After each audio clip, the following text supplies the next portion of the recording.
so other people can see. So I have been living in Minnesota Department of Health Guidance um, since the beginning of March. Not something I ever thought that would be part of my life's work, but it is now. And so there's new guidance that recently came out for guidance for youth and student programs. And I can put like the link for this. And I'm not all the way, and I don't post things on our Synod website or on our social media until I read the whole thing.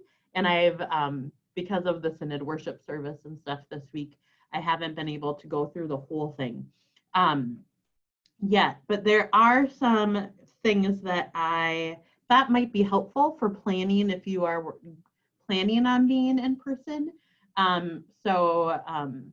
They really suggest the maximum for indoor is 15 people and outdoor for 25, and to not mix. So I know singing is something that shouldn't be happening, but if you were to like get groups together, like if you were to do like a chapel at Sunday school, to like not do that and have like the guidance for the schools is that each specialty teacher goes to the rooms. So like the music teacher would go to that third grade classroom and teach music. And so like to do a chapel or story time that way, instead of having people gather. Be outside as much as possible. Another reason why I'm praying for a nice mild fall. So Ken can be cool, but there isn't snow on the ground. So to find that like happy balance, I've been having lots of conversations with God about that. And then some of the stuff would be kind of hard envisioning like the average Sunday school room, but trying to stay away from facing each other, which like in most Sunday school rooms, I envision like the tables, right? So that would be kind of hard, but using like painter's tape or stickers to show flow in places, I thought could be a helpful tool. And so I'm not done with this yet, but I will share this information. But before we dig deeper into this, are people planning on meeting in person starting this fall? So just share what you're doing. I'm not going to call on you because you're adults. So I'm putting together a thing for our council here. They meet on Tuesday. After a lot of our parent surveys, at least with Sunday school, just about every family wants to do together somehow, like in-person Sunday school. So I'm forming together a plan of how that could look, as well as working in with our building. As of right now, we could only utilize our fellowship hall. So we're working with our property team to try to actually create ventilation up in our third floor where we would have our Sunday school wing, to allow that to happen.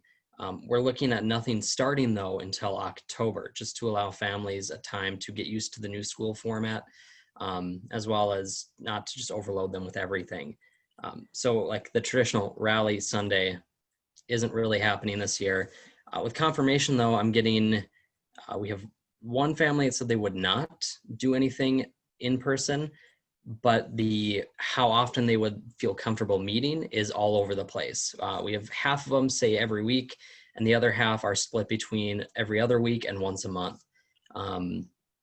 So they're all okay with doing Zoom though. So if we did kind of a hybrid of that, like in person with Zoom, something we might look at. But another thing we're looking at getting is something called an owl camera. And what that does is when we do a Zoom meeting, if we were all sitting, if we were spaced out, the camera actually automatically zooms around to whoever is speaking in the room. Now they are a little pricey. They do cost $1,000, but that is something that one of our members has right now that we've been borrowing. But for a student that has to miss out because, well, they have to quarantine for 2 weeks, it's a good option for them to still be able to connect, but still see people who are actually there. And we are going to follow the schools, whereas if the schools right now, they're starting with the hybrid part, but if they shut down and go completely online, we would follow and do the same as well.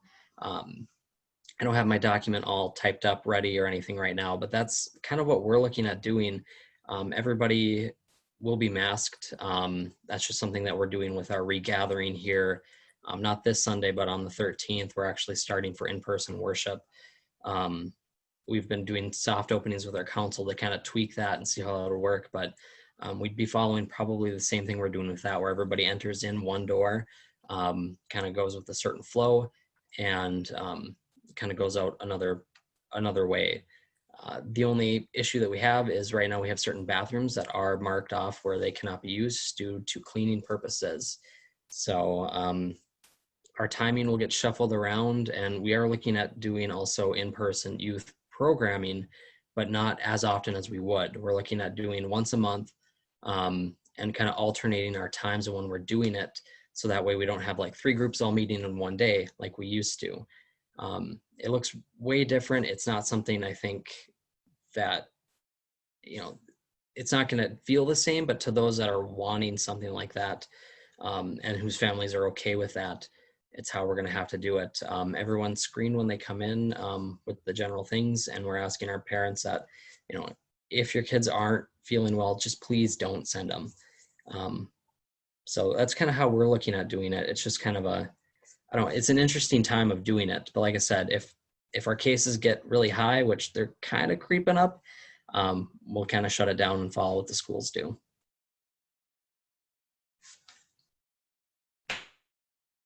A little plug-in, because this Ken's sharing of the owl camera is an owl like the bird, like whoo bird. Okay. Just to make sure. There is a new round of grants that our Synod is putting together. There's a community resiliency grant, and it's for technology and or faith formation, and it's for up to $500. And so while that wouldn't cover the entire cost of a camera like that, it sounds really cool, and maybe you could find money elsewhere to help defer that cost. And so, yeah, I wanted to share about that. And also, there's a leader respite grant, and that's not for just rostered leaders. It's for any leader in a church. So you can apply. It's up for $200, and it can be for a getaway that would be safe. Obviously, we don't want to encourage people to like go to Vegas or whatever, but to like do something safe. And then or like one idea I thought of is like if you need supplies for a hobby, or if you want, something, those are all online. There's a banner on our website for that. But fill those out. Those aren't for just rostered leaders. You guys need respite too and support in that. So I wanted to encourage you both, like, to look at both of those grants, one for the congregation and one for yourself. So yeah, thank you for talking about that owl camera. That's pretty cool. Had anyone else heard about that before? So cool. Ken and Madison are so cool. Is anyone else planning on meeting in person this fall, and what's that looking like? Our Sunday school is going to be all remote, just with our facility and everything we can't offer. And this is kind of the starting point with fall, but like Ken says, if we need to all go backwards, we will. Not backwards, they're just different. So our confirmation program, my coworker Susie is working at, they're going to try a hybrid. And so usually we have 2 years in our confirmation program, and then the third year's kind of completely different. But she's going to do 1 year is going to be like in person 1 week, and then 1 year we'll meet in Zoom with our small groups with a follow-up activity the same week, so that there's less amount of kids in the room and they're staying with their one group in person, so not the mixing. So she's going to try that of flipping it kind of every week. And then our third year meets once a month, so they'll try to be in person when they can. So that's the confirmation plan. We have like milestone classes with our families, where like each year the kids do something with a parent. And currently we're going to try to offer that in person, where Official Paul, we're like one families at each table spread out, but we're also trying to be intentional about like recording those classes so that, and same with confirmation, that if any family, kind of like the schools, want to completely opt out of or opt into doing technology only, that they can still take part in that. So trying to still offer that no matter what, you can still, you're not going to be penalized if that's what you're comfortable with and can still have faith formation. And then our after school group is the one that's kind of in limbo right now. Like we're not going to start it till October to let schools have a month and see where that lands and just kind of figure that out with the families that want to be involved. So that might be, my guess is a hybrid or completely online. But since that's kind of the same group of kids every week, where Sunday school is kind of a mix, there might be different options with that. But we only have limited spaces in our church that are big enough with the percentages and all that goodness. So that's where we're landing. And we're going to do like the monthly faith at home boxes for families to try to equip them to do faith formation within their houses. So that's kind of the other piece. Trinity Land. And yeah, I mean, outdoor like high school campfires once a month or twice a month, and trying to do it outside as long as possible. Can you share a little bit more about the family boxes? Yeah. Yeah, So and where you get the resources, like yeah, where that's you find the kicker right now. information for Yep. that. So our hope is, you know, Sunday school will be kind of the kids can just engage with me. If families want to, great. But we wanted to also give tools for families to have some of those conversations in their home. So it's kind of like I would equate it to like a HelloFresh box, or, you know, like a food kind of box, where like everything you need to do some of these conversations or activities are in that box. And so then we give them for a month. So my hope, I haven't done one yet, so stay tuned. I envision like giving kind of 4 weeks of activities that they can use when they want. And I think simpler is better. And I hope to have like a faith practice for the month. So we're going to introduce, like Jody Hogg in the cities does a milestone practice within her congregation, because I think right now we really need to like celebrate the small things. And so we're going to try to lift that up in our congregation in general. So that's kind of the intro September activity we're doing, is trying to, we're going to give people bowls and a jar of rocks. And I don't know if you guys are familiar with this. So where they share a milestone from their week. And that could be from like losing a tooth to making a friend to not a great thing. I mean, just kind of sharing.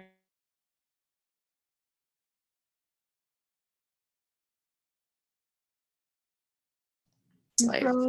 There, okay. Huh? Did I freeze? Oh.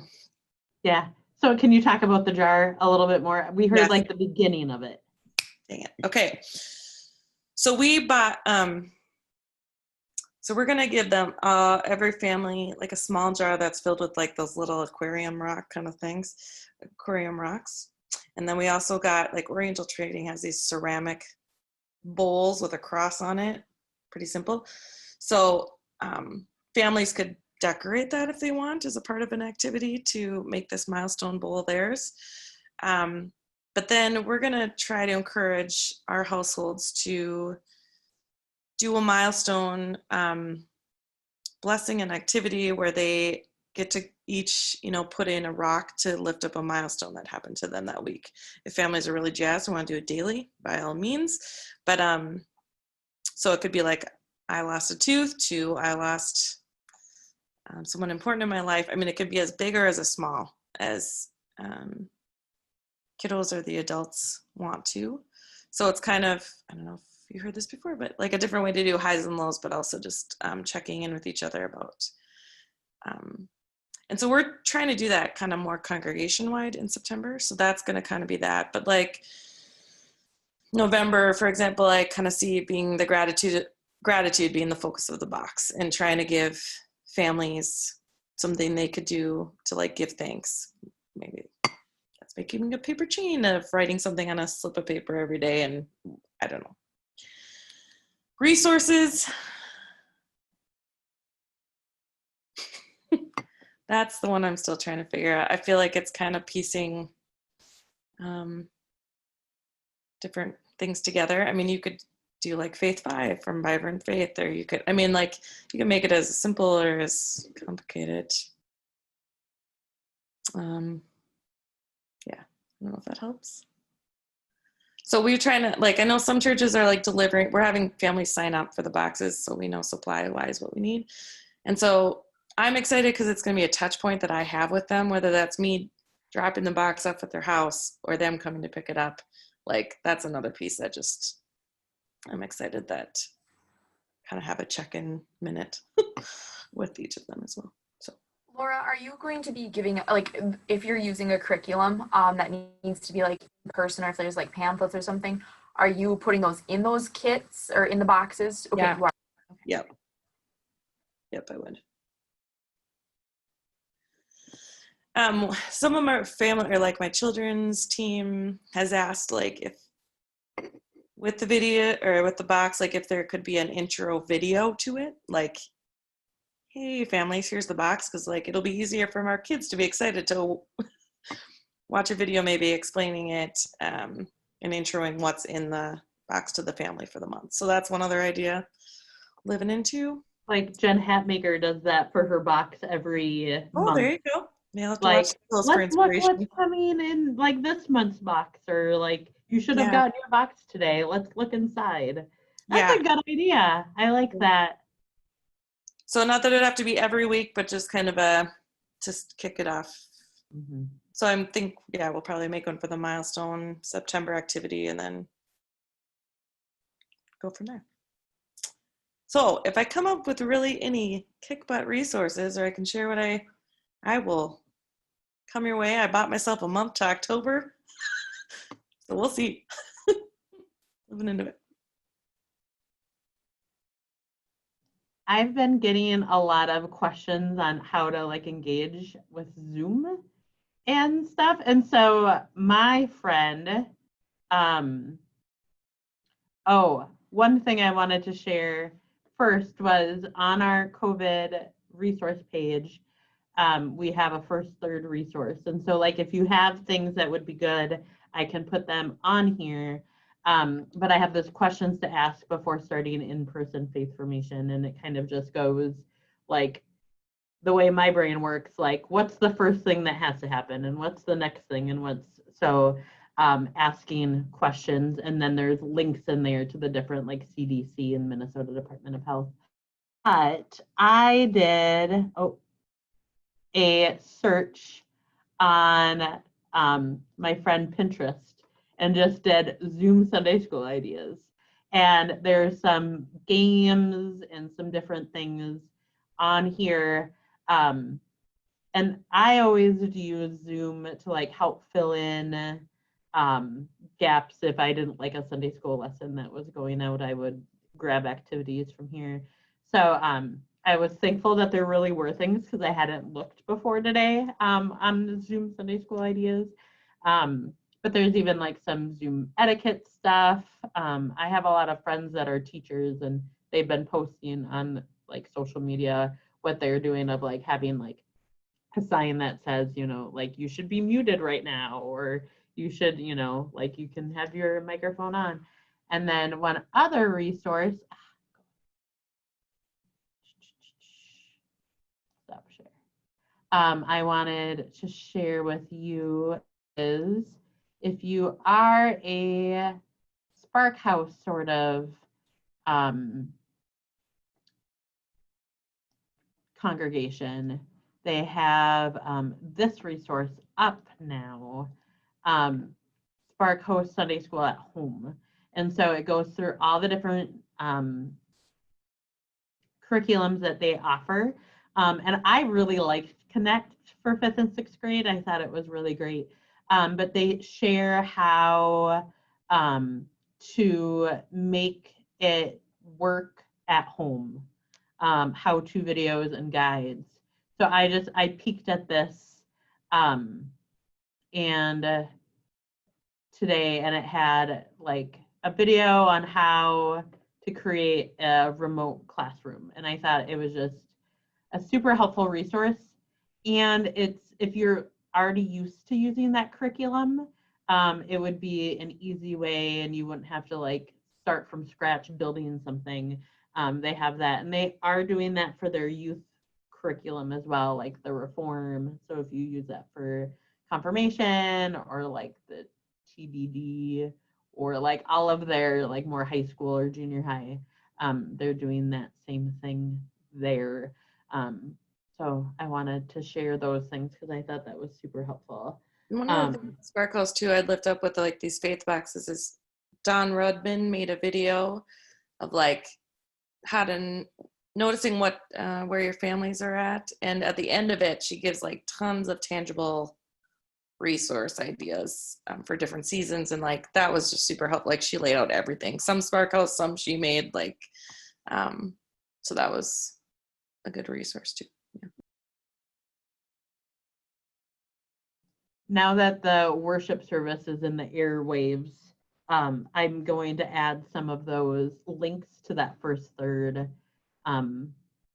resource page so they're easier to find, because sometimes, just like the Synod website, the Spark House website is not always super easy to navigate. And so I'll put those links on that page. And if there's things you want me to share, I'd be happy to put things on there as well if you found things that were good. So yeah. Hey, Tyler, why don't you share something you're excited about for the fall, and then we're just sort of sharing if we are meeting in person or what we're doing. Oh, just kidding. He's on the phone.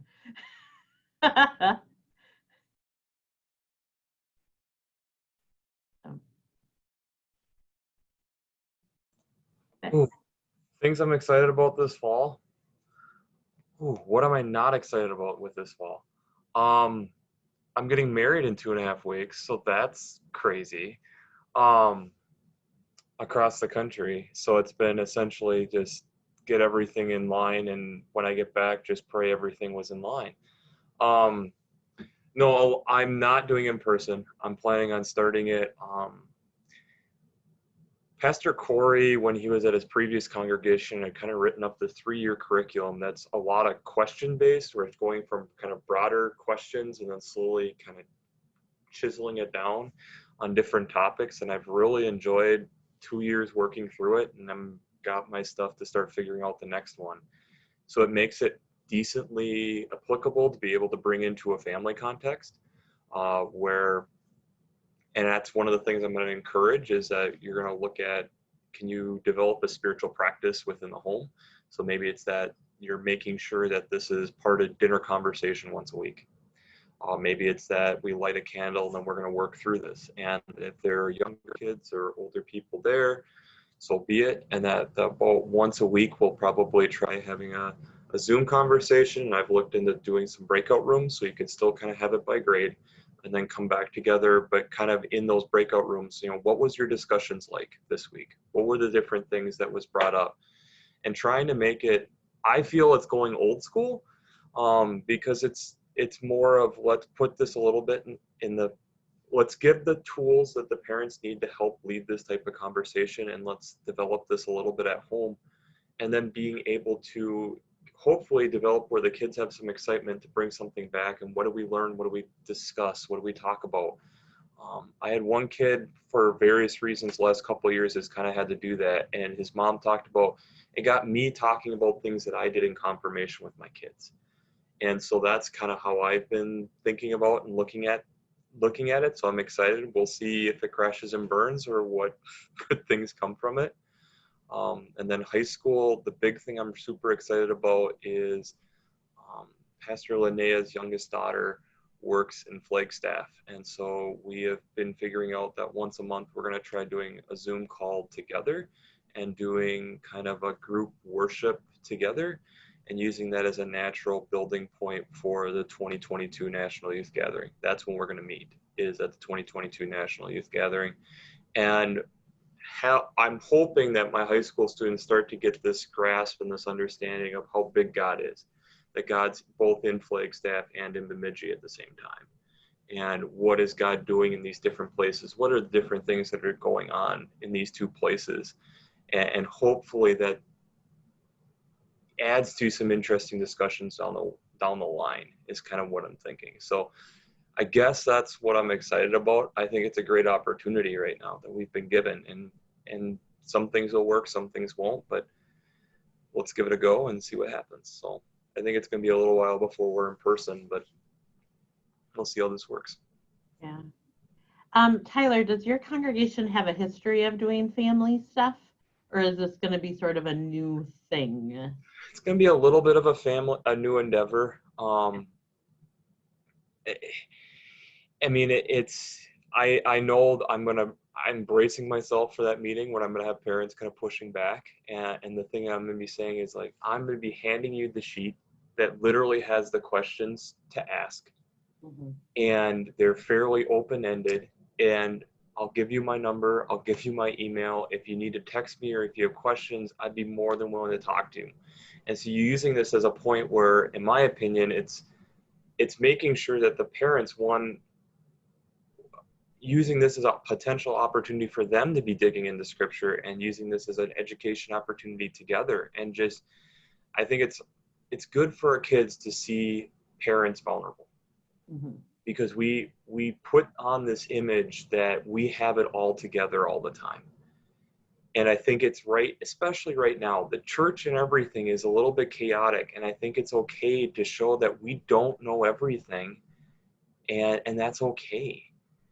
And so that's kind of one of the things that, as I talk with them, I'm anticipating I'll get some, like, you're throwing more on my plate. And I'm going to be putting it out probably either Wednesday night or Thursday morning. So you have a whole week to find out when you can spend a half an hour and go through this and make it designated family time. Essentially I'm giving you something to focus on, just your family unit.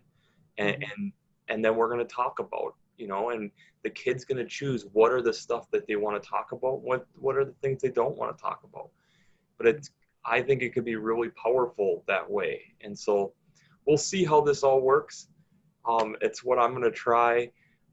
And I'm hoping that there's a couple other requirements I'm hoping to kind of keep in so that we can keep kind of tying things together as a congregation, but we'll see how that all works.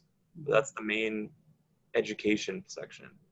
So there isn't like a set time that they have to do it as a family, it's whenever. No. And that's part of what I was thinking about is let's open this up. Part of the problem that I've been running into is that they're having to fit me into their busy schedule. If I can give them something and it's okay, you have a week to decide when this is going to be. I'm still going to have this Zoom meeting at such and such a time, and I'll keep attendance on when your kid's showing up, but give them that variety of that week. There's enough chaos going on. I can give them something that then they can make their own family practices on when this stuff is done. And Tyler mentioned the ELCA youth gathering next. So all of the Synod sponsored check-in Zooms are switching to the 2nd and 4th weeks of the month. So we're actually going to meet next week because it's the 2nd. But I have Molly Beck-Dean, who's the director of the ELCA Youth Gathering. She'll be with us. And then I'll find a special speaker for the 24th as well. But then you don't have to be like, did we meet last week? Did I miss it?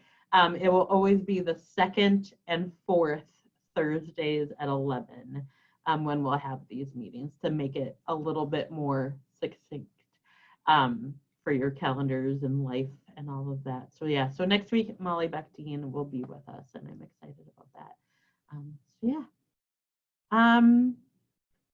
What else are there any like great resources that you have, or any plans that you have that you'd like to share?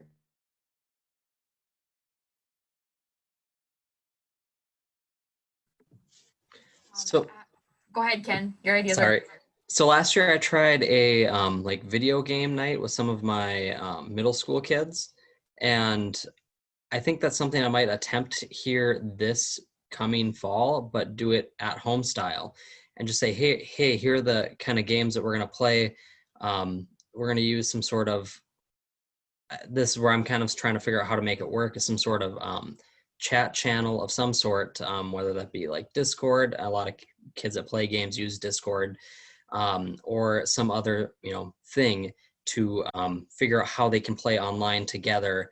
I know we do have a little Minecraft realm that some of the kids play on from time to time, so that one's taken care of. But if they were to play, like a couple of my middle school boys really love to play 2K basketball. So, they could put out in that chat, here's how, hey, here's our lobby that we're in, join us there. So just an idea of something you can do. And if you're not a gamer, that's okay. The kids will probably just have fun beating up on you in whatever game you play. So it's just a way to still kind of connect with them in a way that they're familiar with, and you're just creating that positive space for them to be in. So just an idea for you.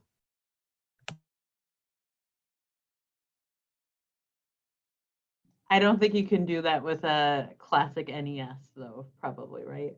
Okay, that's the only gaming console I have at home. Can I just tell you that I'm at a cross country meet right now, and it's so weird because like I don't know if I should be here or not, so I'm like hiding out like one of those stalkers, like so no one can see me, but like the kids maybe can see me. So yeah, I just thought I would share that with you all because that would make you laugh. Jenny, I ran cross country, and that's pretty much what it was like anyways. I mean, I know I did too, but I distinctly remember. Go ahead. Oh, go ahead. No, you go ahead. There was one meet I distinctly remember that 80+% of it, we were in the woods, and then we have these couple moments where we like jet out. And so you'd be like, quiet, yeah! All these people as you come out, and then you go back into the woods, and there's maybe like one or two people like in there, but otherwise it was just super odd. It was funny.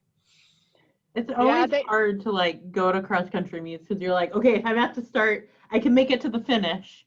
And then, but like, do I have time to make it to an in-between spot? Yeah, it's at they must not be able to, or I don't know, it's at the high school or whatever. So they're like running around like the baseball field and the playground and stuff. So I don't even know where the start or finish is. I'm just kind of like in the middle where I won't get in trouble if I'm not supposed to be here. So yeah, but we're not meeting in person this fall. Not for our little guys or our waffle. Mainly because we don't have the volunteers because of when we do it and what time we do it on Wednesdays after school. And the kids usually got a ride on the bus from school to the church, and that can't happen this year. And because we do it after school, it's a lot of retired elderly people, and they're at high risk. And yeah, so we just have we want to do what the schools are doing, and they're meeting, Battle Lake's meeting in person right now, trying to keep each class separated and stuff. But we just can't do it because we just don't have the volunteers. So, and then confirmation, I don't know, might be a little bit of both. We'll see. But we're not starting that till the end of October. So. Yay for Grace time. Madison.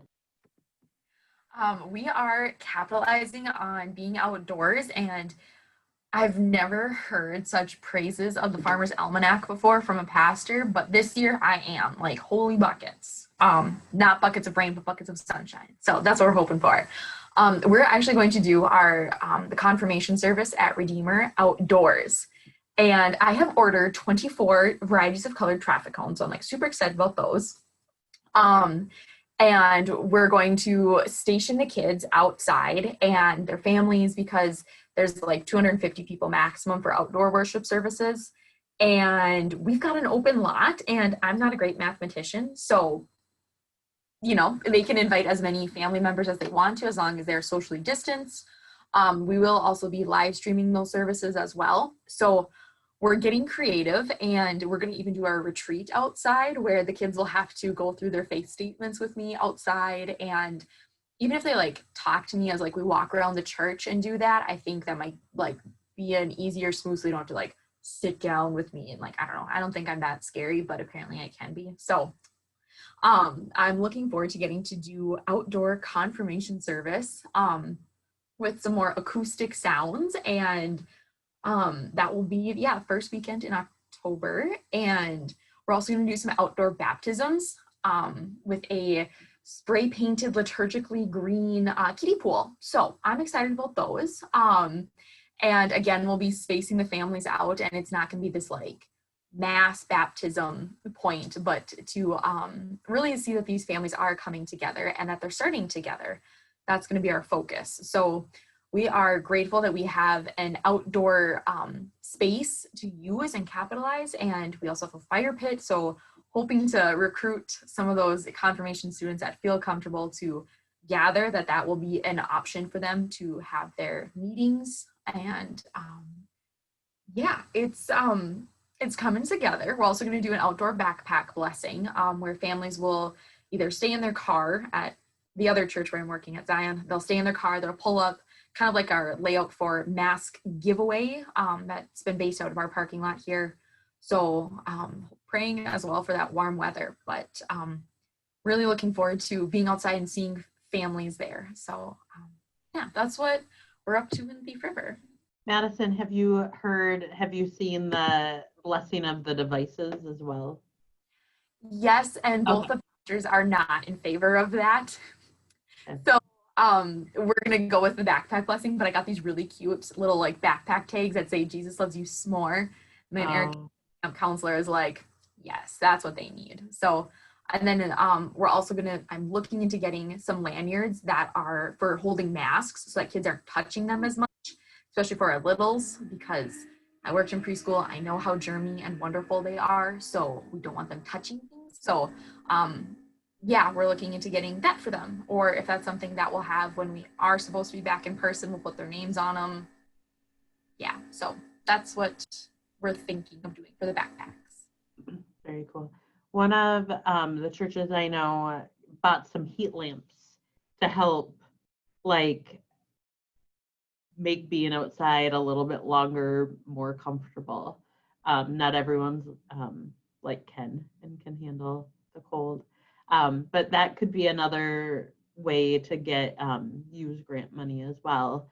I don't know how much heat lamps are, but that could be another thing to help extend outside time. And I saw Christy was unmuted her. We did our backpack blessing last night, and our vicar found this really cute blessing, and I think she found it online somewhere, but it was for their backpacks, their mask, and their hand sanitizer. But I don't know where she found it. And then she had two versions. One was for older kids and one was for younger kids, but it was really, really, really cute. So if you're interested, Madison, I can ask her and see where she found it. Yes, I will that send you would an be email. Yes. That would be Yeah, if awesome. you could let me know, that would be great too. So Christy, if you could send it to me, I can put it on that First Third website, but give credit where credit is due. Sounds good. Can I just share something? Can I just tell you I just saw Jesus here at the school? Like I really didn't. But this bigger guy is running cross country and he's in super last place. And this whole group of guys is like walking, jogging with him so he will finish the race. Like it's the coolest thing I've ever seen in a very long time. So just wanted to share that with you. Thanks, Jenny. That's awesome. There is good in the world. Sometimes it's good to not turn on the news to see that good in the world, though, right? The world. Oofda.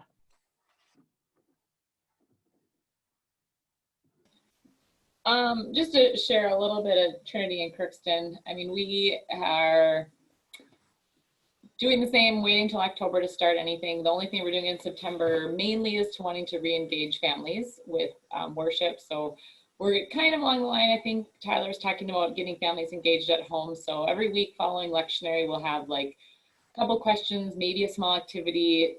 Should hopefully take families no more than 15 minutes to do together, and they'll get it in the front of the week. And then saying that, okay, then when you tune into worship on Sunday, then hopefully it'll be more meaningful because they'll be like, hey, that was the reading we read as a family, and that it'll tie into the children's time, sermon, things like that. So that's our main focus of September. And we're going to be rotating some in person, some Zoom. We're trying to figure out which rooms can accommodate. And I'm actually going to individually text every family. We did a survey, but through SurveyMonkey, I couldn't link which families were which and which ages they had. So just because I don't want to make all these plans and then, a class that has 15 only has 3 that comes every week. And so trying to figure out what rooms people can go in when we do in person. So, but I just did want to share, one thing we're wanting to do as far as in person and outside on Rally Sunday, it was really just not wanting it to just pass by as it's Rally Sunday and just call it Rally Sunday, but nothing felt special. So something fun that we're going to do is have our theme is being God's kingdom in a new world. And we're kind of going from each and saying, so be forgiving, be generous, be servants, we can kind of keep going with that be theme. But we're going to have a community scavenger hunt where we get to be God's kingdom in Crookston. And so there's going to be 6 different stations they'll get clues to that it doesn't have to go in any order. We'll have volunteers at each spot that they'll be assigned so they know they're at the right spot, and they'll do something, like at one of them, and that stemmed after the blessing. We had Pastor Kelly Ahala here give a message, and in her message, she had talked about masks and how we're so bitter towards them and we whine and we complain. Well, why not say a prayer every time we put on our masks, being grateful for them.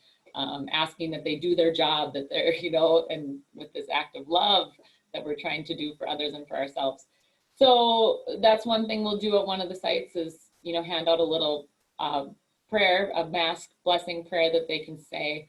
Another station is going to be, to think of someone that they can sing Jesus Loves You as a family to. And so they'll call them on the spot there. Something that'll take no more than 5 to 10 minutes, and then they move on to their next. And then they're getting pieces of a puzzle that they have to put together. And once they figure it out as a family, they come back to the church and they get a little treat. And yay. So it feels like something, but we're trying to think of those things, probably not, as Laura is trying to do the box every month. I don't know if that's doable for us, but if we can do something interactive, engaging families at least, once a season in that kind of capacity, we're hoping we can do that. But yeah, we're just, again, trying to figure out what we can do and make it fun in some way.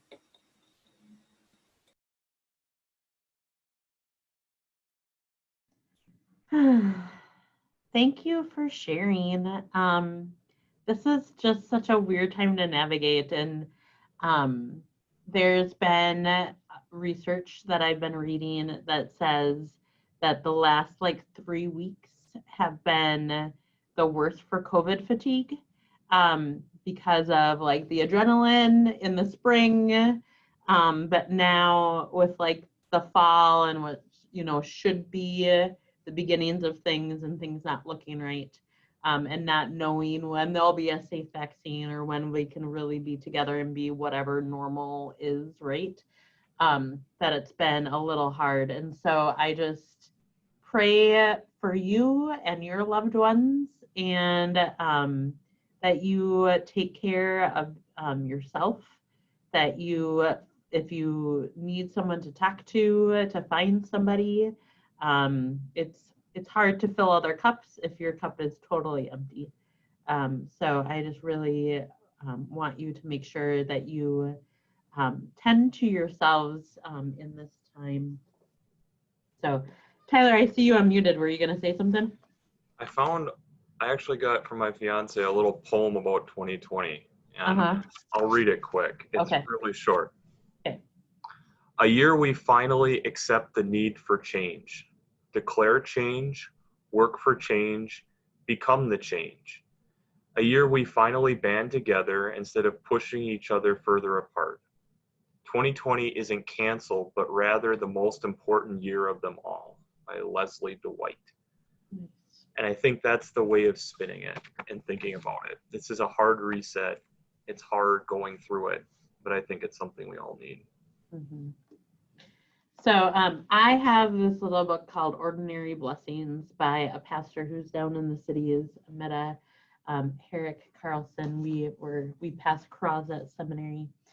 And it's great blessings. It's like blessings for everyday life. So there's one for getting dressed and cooking a meal. And then blessings for loving yourself. So taking a media break, resiliency, for loving others. And I love this one, for sitting near small children on an airplane. There's a blessing for that. I love that. And then there's just lots of, and then she has ones for bodies, for looking in the mirror, for work, for turning points, for important people, for nature, and then B-list holidays. So it's a great little book. And so I wanted to read to you one. It's called For When It's Time. So I feel like this is one of those times that it's time for something. So there will always be one more thing to start, to finish, to dabble in before you are satisfied. Transitions are hard, and some ache for permission to be released with love. There is grief in change or letting go. When it's time, bless the thing you have been tending to. It may not be just as you wish, but there is grace in knowing you are enough. It is time. This momentum is already making new. I'm thankful for you. I pray for you. May you find rest from your labors this Labor Day weekend. And yeah, praying for you all. And so we'll meet next Thursday at 11 with Molly Beckstein. So thank you all.